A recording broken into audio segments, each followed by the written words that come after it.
ईश्वर का दिया कभी अल्प नहीं होता, जो टूट जाए वो संकल्प नहीं होता। हार को लक्ष्य से दूर ही रखना मेरे दोस्त, क्योंकि जीत का कोई विकल्प नहीं होता। Hey guys, you are welcome on optimistic physics.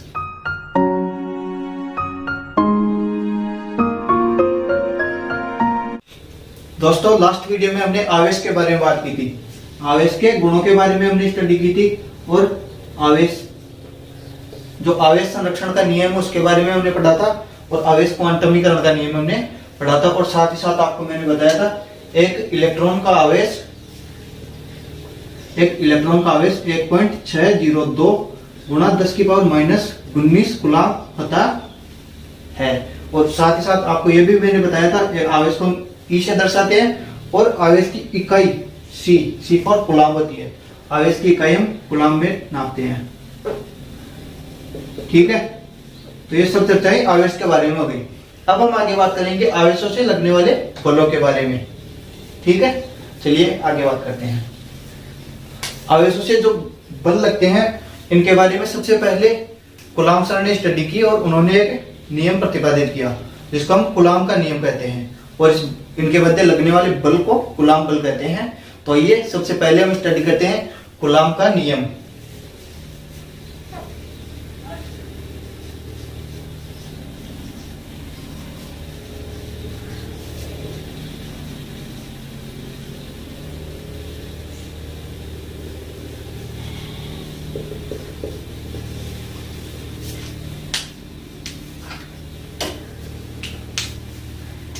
तो दोस्तों, जो कूलम सर थे इन्होंने दो आवेशों के मध्य लगने वाले बल के बारे में एक नियम प्रतिपादित किया जिसको कूलम का नियम कहते हैं, और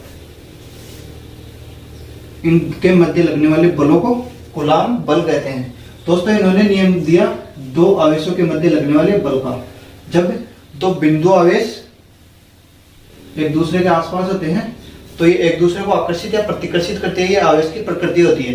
जब आवेश की प्रकृति होती है तो मतलब इनके मध्य आकर्षण या प्रतिकर्षण बल लगता है। इस बल को समझाने के लिए कूलम ने एक नियम दिया, कूलम का नियम, और इनके मध्य जो आकर्षण प्रतिकर्षण बल लगता है इस बल को हम बोलते हैं कूलम बल। तो दोस्तों, जब दो बिंदु आवेश एक दूसरे के निकट होते हैं तो इनके मध्य लगने वाला बल जो है दोनों आवेशों के परिमाण के समानुपाती होता है। इन दोनों आवेशों के परिमाण के गुणनफल के समानुपाती होता है। जो फोर्स F लगेगा वो इनके परिमाण के गुणनफल के समानुपाती होगा। प्रोपोर्शनल है F proportional to Q1 Q2। और साथ ही साथ अगर इनके बीच की दूरी अगर अपन R माने तो ये जो बल होगा इसके वर्ग के व्युत्क्रमानुपाती होगा। जो दूरी का वर्ग होगा उसके व्युत्क्रमानुपाती मतलब इनवर्सली प्रोपोर्शनल होगा। ओके, तो जो बल होगा आवेशों के परिमाण के गुणनफल के समानुपाती और दूरी के वर्ग के व्युत्क्रमानुपाती होता है। तो इसको एक जगह अगर अपन फॉर्मूला बनाए तो F is proportional to Q1 Q2 upon R square.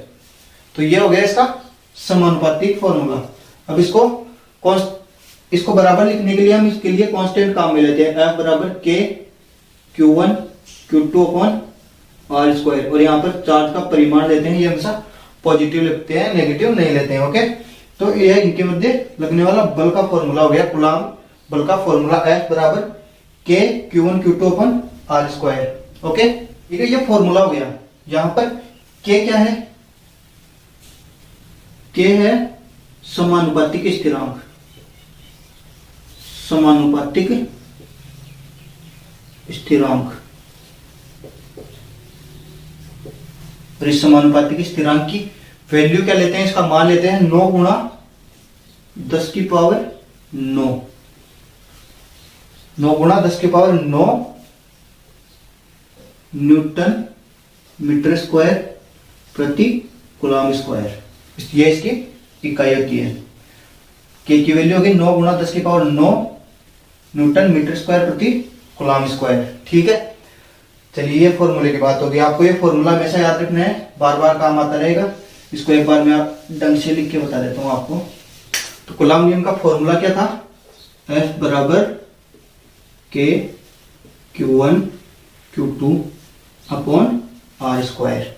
ठीक है, Q1 एक चार्ज का मान और Q2 दूसरे चार्ज का मान। आवेश जो बिंदु आवेश हमने लिए थे, ये इसका परिमाण है Q1 और इसका है Q2। ठीक है, और ये इन दोनों के बीच की दूरी R, तो ये आर स्क्वायर। और के समानुपातिक स्थिरांक, समानुपातिक स्थिरांक के का मान क्या था? के का मान है 9 गुणा 10 की पावर 9 न्यूटन, 9 गुणा 10 की पावर 9 न्यूटन मीटर स्क्वायर प्रति कूलम स्क्वायर। ठीक है, ये हो गई वैल्यू के की और ये हो गया फॉर्मूला। ये फॉर्मूला आपको हमेशा याद रखना है। इसकी परिभाषा मैंने आपको क्या बताई? जब दो बिंदु आवेश एक दूसरे के निकट हो या फिर परिमित दूरी पर हो, तो उनके मध्य लगने वाला बल दोनों के परिमाण के समान, गुणनफल के समानुपाती, दोनों के परिमाणों के गुणनफल के समानुपाती और दूरी के वर्ग के व्युत्क्रमानुपाती। तो इस परिभाषा से यह फॉर्मूला बन गया। चलिए मैं आपको एक बार परिभाषा लिख के बता देता हूं। ठीक है, आप नोट्स में लिख दीजिएगा। तो यह हो गई कूलम नियम की परिभाषा। दो बिंदु आवेशों के मध्य लगने वाला बल दोनों आवेशों के परिमाणों के गुणनफल के समानुपाती और उनके मध्य की दूरी के वर्ग के व्युत्क्रमानुपाती होता है। ठीक है, यह हमेशा अपन को पॉजिटिव लेना है। आवेश चाहे ऋणात्मक हो चाहे धनात्मक हो सकता है ये -Q1 हो, +Q1 हो, -Q2 हो, +Q2 हो। यहां पर हमें हमेशा धनात्मक लेंगे, ऋणात्मक इनकी दिशा के लिए लेंगे, जो कूलम नियम के सदिश निरूपण में हम पढ़ेंगे। ठीक है, ये हो गई इसकी डेफिनेशन लिख लीजिएगा आप।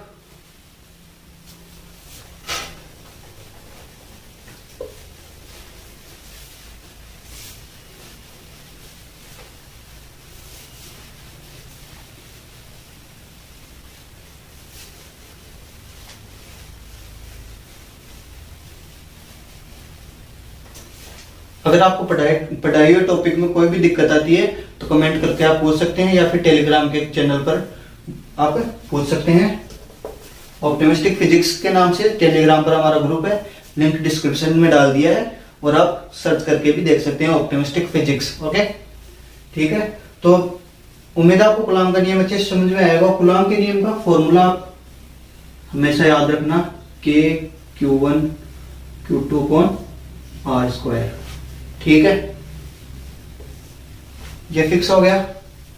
के का मान 9 गुणा 10 की पावर 9 न्यूटन मीटर स्क्वायर प्रति कूलम स्क्वायर, ये फिक्स हो गया। साथ ही साथ आवेश के बारे में बताया था मैंने आपको। आवेश की इकाई, आवेश की यूनिट कूलम। ठीक है,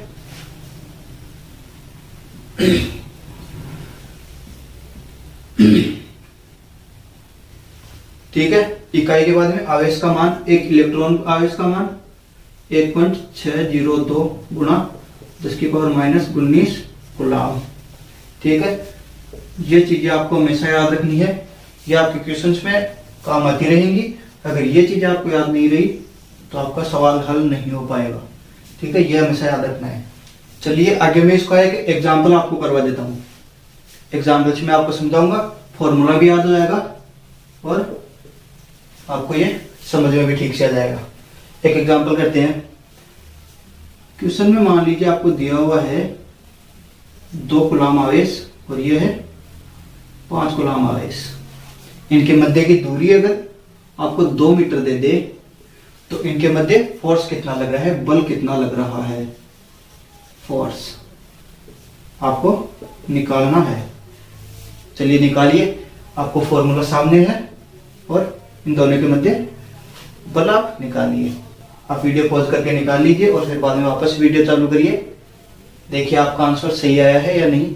अगर नहीं आया तो मैच करिए और सीखिए। ठीक है, चलिए फॉर्मूला, आप अगर बार बार फॉर्मूला लिखोगे तो आपको फॉर्मूला अच्छे से याद हो जाएगा। एग्जाम में ज्यादा आपको दिक्कत नहीं आएगी।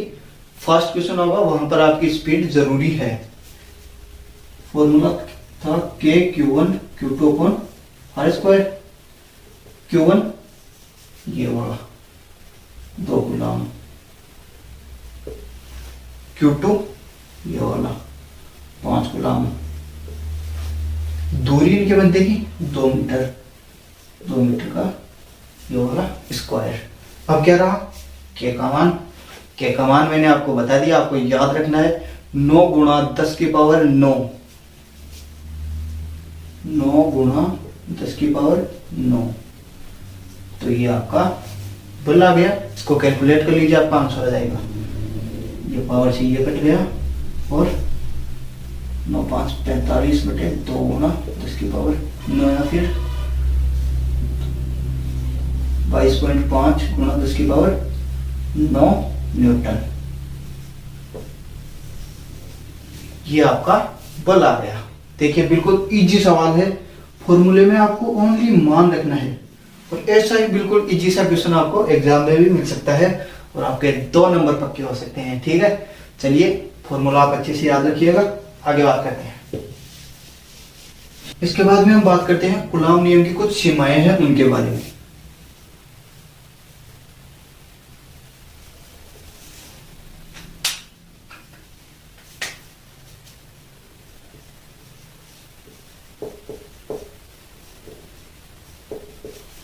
कूलॉम नियम की कुछ सीमाएं होती है, कुछ शर्तें होती हैं, तभी हम कूलॉम नियम लगा सकते हैं, अन्यथा हम कूलॉम नियम नहीं लगा सकते। ठीक है, तो सबसे पहली सीमा यही है कि आवेश जो है बिंदु आवेश होना चाहिए। बिंदु आवेश होना चाहिए। बिंदु आवेश कैसे? ये बिंदु है, ये बिंदु है, इस प्रकार से थोड़ी होता है। बिंदु आवेश का मतलब है जो हो सकता है बड़े, हमारे हिसाब से हो सकता है बड़े निकाय हैं, दो बड़े निकाय हैं, आवेशित निकाय है। ये पेन है, ये पेन है, बड़े बड़े हैं। इनके बीच की दूरी जो है वह बहुत ज्यादा है, मतलब इनके द्रव्यमान से या फिर इनके आकार से बहुत ज्यादा है, तब एक दूसरे को बिंदु दिखेंगे।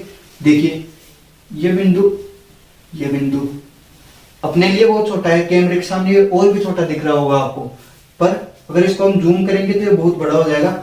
इस तरह से आपको ये दिखना चाहिए। दूरी के हिसाब से इनका द्रव्यमान बहुत कम हो तब इनको बिंदु आवेश मान सकते हैं, या फिर आप सिंपली याद रख लीजिए बिंदु आवेश होना चाहिए।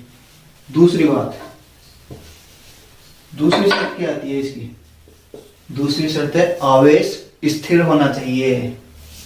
स्थिर आवेश होना चाहिए, स्थिर आवेश। अगर आवेश आपका स्थिर नहीं होगा तो आप स्थिर वैद्युतिकी से ही बाहर चले जाएंगे। कूलॉम का नियम कहां से लगाएंगे? स्थिर वैद्युतिकी का मतलब है स्थिर आवेश का अध्ययन। आप स्थिर आवेश का अध्ययन कर रहे हैं और अगर आपका आवेश चल गया तो आउट ऑफ इलेक्ट्रोस्टैट। ओके, ये इसकी सीमाएं हैं। बिंदु आवेश होना चाहिए, स्थिर आवेश होना चाहिए, और इसके बाद में नेक्स्ट है इनकी दूरी जो है, दूरी इनके बीच की दूरी। मान लो ये छोटे छोटे आवेश है, छोटे छोटे, तो इनकी दूरी जो है फर्मी मीटर से जो है अधिक होनी चाहिए। एक फर्मी कितना होता है? 10 की पावर -15 मीटर।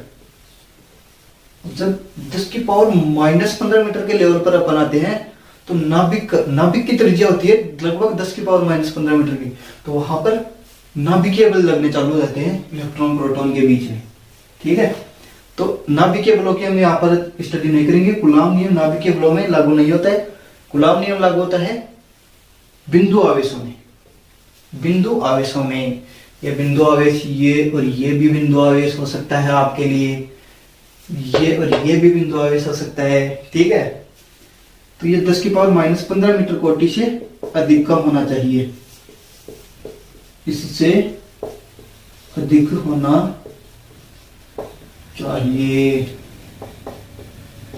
ठीक है, चलिए ये इसकी प्रॉपर्टीज हो गई, ये इसकी कंडीशंस हो गई, terms of and conditions. Okay, तो ये चीजें जरूरी है, ये आपको हमेशा याद रखनी है। 10 की पावर -15 मीटर से कम का नहीं होना चाहिए। फर्मी जो फर्मी लेवल पर आता है उस पर नहीं होना चाहिए। आवेश स्थिर होना चाहिए और आवेश बिंदु आवेश होना चाहिए, तभी आपका कूलॉम नियम लागू होगा। ठीक है, चलिए आगे बात करते हैं।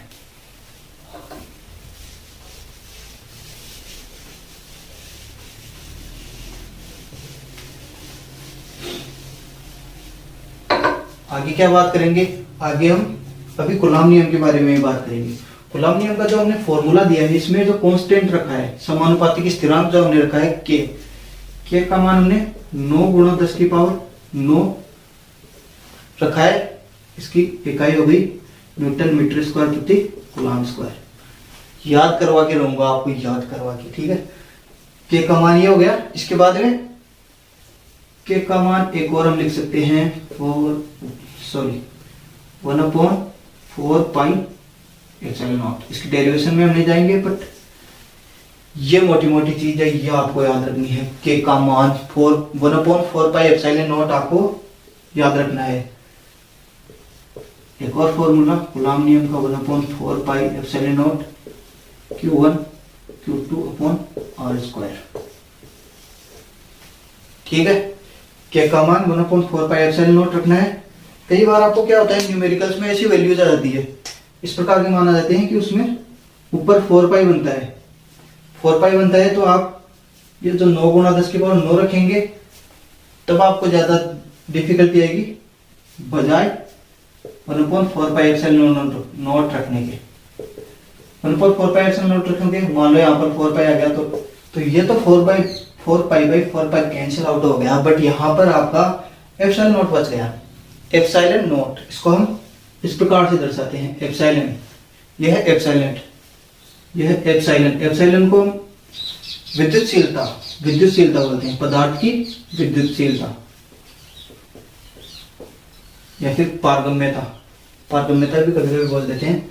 यह है एप्सिलॉन, और एप्सिलॉन के जब 0 लगाते हैं, एप्सिलॉन 0 या फिर एप्सिलॉन नॉट, तो ये हो गया 4 पाई एप्सिलॉन नॉट, ठीक है। एप्सिलॉन नॉट है निर्वात में पदार्थ की विद्युतशीलता, निर्वात में विद्युतशीलता। तो निर्वात में विद्युतशीलता जो है कांस्टेंट होती है, constant 8.85 into 10 to the power -12, 8.85 गुणा 10 की पावर -12 कूलॉम स्क्वायर प्रति न्यूटन मीटर स्क्वायर, ठीक है।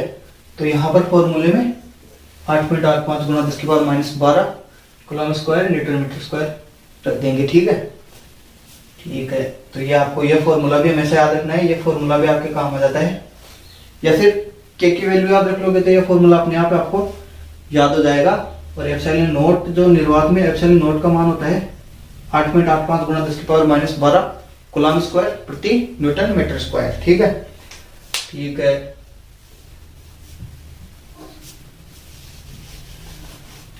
ये आपका एक और फॉर्मूला हो गया, F बराबर 1/4 पाई एप्सिलॉन नॉट के Q1 Q2 upon R square, ठीक है। ये आपका एक फॉर्मूला और हो गया। यहाँ पर एप्सिलॉन नॉट की वैल्यू अपन रखेंगे 8.85 गुणा 10 की पावर -12 कूलॉम स्क्वायर प्रति न्यूटन मीटर स्क्वायर। ये पदार्थ की निर्वात में विद्युतशीलता है।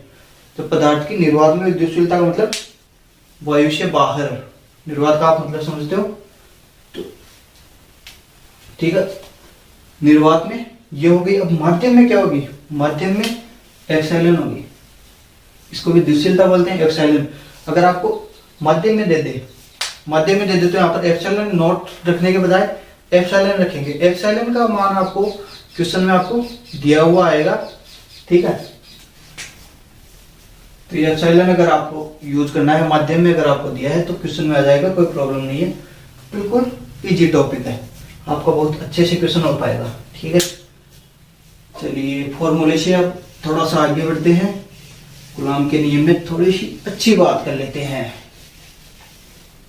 अच्छी बात मतलब बल के बारे में, जो कूलॉम का बल आवेशों के बीच में लगता है वो किस प्रकार से लगता है। Q1 Q2, तो ये इनके बीच की डिस्टेंस R है, एक चार्ज ये दूसरा चार्ज, इन दोनों के मध्य जो बल लगता है वो बल इन दोनों को मिलाने वाली रेखा के हमेशा अनुदिश लगता है। बल की भी ये टर्म हो गई, ये कंडीशन हो गई कि इन दोनों को मिलाने वाली रेखा के अनुदिश लगता है। जैसे ये अगर दोनों पॉजिटिव चार्ज है तो सजातीय आवेश हमेशा एक दूसरे को प्रतिकर्षित करते हैं। प्रतिकर्षित करेंगे तो ये Q2 जो है इसको इस तरफ थोड़ी प्रतिकर्षित करेगा, इसको ये Q2 इस तरफ प्रतिकर्षित करेगा, इस तरफ दूर भेजेगा। तो इन दोनों को जो मिलाने वाली रेखा है इसके अनुदिश हमेशा बल लगेगा, ठीक है। तो ये Q2 इसको मिलाने वाली रेखा के अनुदिश लगेगा, या फिर Q1 से जो लगेगा वो भी इसको मिलाने वाली रेखा के अनुदिश लगेगा। अगर ये दोनों विजातीय आवेश होते, मैंने आपको आवेश के गुणों में ठीक से बताया है कि ये दोनों अगर विजातीय आवेश होंगे तो एक दूसरे को आकर्षित करेंगे तो भी ये इन दोनों को मिलाने वाली रेखा के अनुदिश ही लगेगा। ये इसको इस तरफ खींचेगा, ये इसको इस तरफ खींचेगा, तो ये दोनों एक दूसरे की तरफ हो गए। Q1 के कारण ये वाला, Q2 के कारण ये वाला, ठीक है। और अगर प्रतिकर्षित करता तो ये इस तरफ हो जाता, ये इस तरफ हो जाता, ये इसके कारण और ये इसके कारण, ठीक है। अब ये इसके कारण करते करते आप कंफ्यूज हो जाओगे। इसके लिए आपको कूलाम नियम का सदिश निरूपण पढ़ना चाहिए, ठीक है। कूलाम नियम का सदिश निरूपण हम पढ़ते हैं। कूलाम नियम का सदिश निरूपण, ठीक है। सदिश निरूपण करने के लिए आपको सबसे पहले तो सदिश पता होना चाहिए। सदिश क्या होता है? ऐसी राशि जिसके पास में परिमाण के साथ साथ दिशा भी है, वो होता है सदिश। देखिए सदिश के बारे में मैंने बहुत अच्छे से पहले एक दो वीडियो में समझाया। अगर आपको कोई भी डिफिकल्टी है, कोई भी दिक्कत आए तो आप देख सकते हैं, आपको बहुत अच्छे से समझ में आएगा। सदिश जिसके पास में परिमाण के साथ साथ दिशा भी हो, ठीक है। तो बल सदिश राशि है, F वेक्टर हो गया। देखिए कूलाम का नियम अगर अपन सीधा सीधा पढ़े तो F बराबर के Q1 Q2 upon R square हो गया। अब अगर बल की दिशा भी हमें ज्ञात करनी हो तो उसी का हम सदिश निरूपण कर लेते हैं। तो ये तो सेम टू सेम आ गया कि Q1 Q2 upon R square. अब जो बल की दिशा हम पढ़ेंगे, बल की दिशा हम अगर पढ़ना चाहेंगे तो देखिए ये Q1 चार्ज है, Q1 आवेश है, ये Q2 आवेश है, ठीक है। और ये इन दोनों के बीच की डिस्टेंस R है। या फिर मैं आपको इसको निर्देशांक से समझाऊंगा। आपको निर्देशांक ज्यामिति से अगर समझाऊंगा तो आपको ठीक से समझ में आएगा। चलिए निर्देशांक से समझाता हूं। देखिए ये मूल बिंदु है, ये आपकी ग्राफ है, ये मूल बिंदु है। यहां पर Q1 चार्ज है, इसकी डिस्टेंस मूल बिंदु से R1 है, ठीक है। और ये वाला है Q2 चार्ज, ठीक है, इसकी डिस्टेंस मूल बिंदु से R2 है, ठीक है। अब ये दोनों बल इस तरफ थोड़ी लगाएंगे, इन दोनों को मिलाने वाली रेखा के अनुदिश ही तो लगाएंगे। अनुदिश के लिए ये हो गई इनको मिलाने वाली रेखा, इनके बीच की डिस्टेंस R है, ठीक है। Q2 Q1 पर फोर्स लगाएगा, वो होगा F vector force on 1/2 F12। और ये वाला जो F1 तो Q1 Q2 पर लगाएगा वो होगा F वेक्टर ऑफ 2 1 Q2 पर Q1 के कारण, Q2 पर Q1 के कारण, ठीक है। ये इसकी डायरेक्शन आप एकदम ध्यान से देख लेना। अगर आपको थोड़ा बहुत दिक्कत हो तो मैं एक बार आपको वापस समझा देता हूं कि बल जो लगेगा ये Q1 हो गया, ये Q2 हो गया, तो ये तो होगा F 2/1 फोर्स ऑन 2, मतलब सेकेंड चार्ज पर बल फर्स्ट चार्ज के कारण। और ये होगा F 1/2 फर्स्ट चार्ज पर फोर्स सेकेंड चार्ज के कारण, ठीक है। और ये इन दोनों के बीच की दूरियां हमने ली थी R1 R2, ये R1 था, ये R2 था, ठीक है, ठीक है। अब इनकी दिशा निकालने के लिए सदिशों का जो त्रिभुज का योग का नियम था वो काम में लेंगे। ये इस तरफ आ रहा है, ये इस तरफ आ रहा है। दिशा निकालने के लिए अपन काम में लेंगे। चलिए एक बार पहले ये वाला निकालते हैं। F1 पर 2 के कारण, F1 पर 2 के कारण बल, 1 पर 2 के कारण बल निकालेंगे के Q1 Q2 अपॉन ये r है